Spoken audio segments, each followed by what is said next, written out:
Abbi Achterberg has worked in marketing since 2003 and is now president and owner of Tipping Point Marketing, a digital marketing company specializing in comprehensive strategies, social media content management, and in-depth training. And she's a really funny person to talk to. So again, let's give her a warm round of applause as she comes to talk to us. Come on up.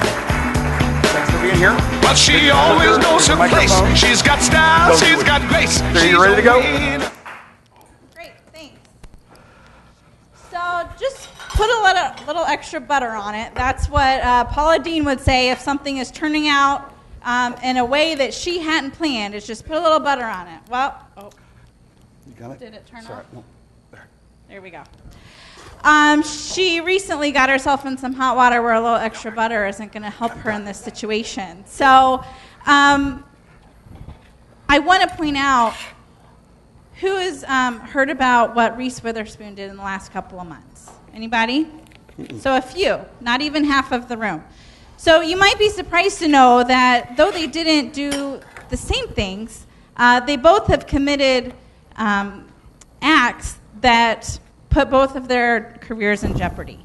But it's how they handled these situations that I want to talk about tonight, and it's how their personal brand was affected because of their actions.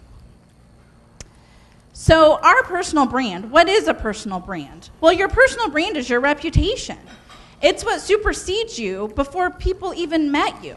Your personal brand takes years and years to develop, and you develop it through these events like tonight. You develop it through referrals, through customer relationships, and through social media marketing that you do probably don't even think about doing. There are all these little small acts that come together to create your personal brand.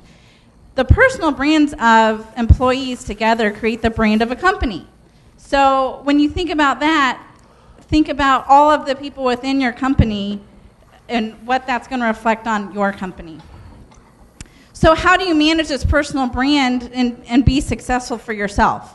So I put here, everything you're putting on social media is viral, and I put viral in quotes for a reason, because we aren't Paula Deen. We're not going to have a viral effect nationally or worldwide, but we live in Indianapolis, and this is a small town. So things that you do through one friend will get passed to another friend, and pretty soon that could have a negative effect on your career.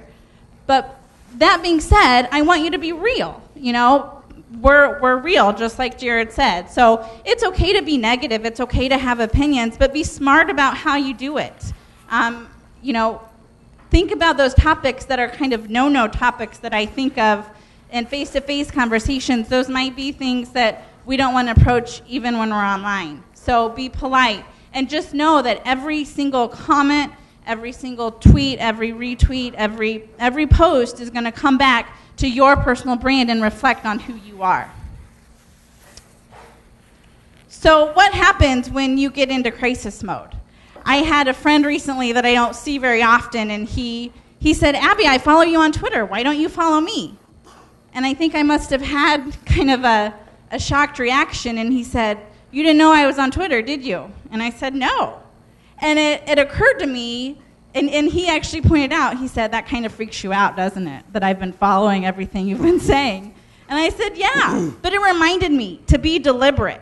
So when you say something wrong or you do something wrong, apologize and do it immediately. And make sure that what you're apologizing for is what the public perceives that you did wrong. Make sure they interact and they're the same thing. That's part of Paula's problem.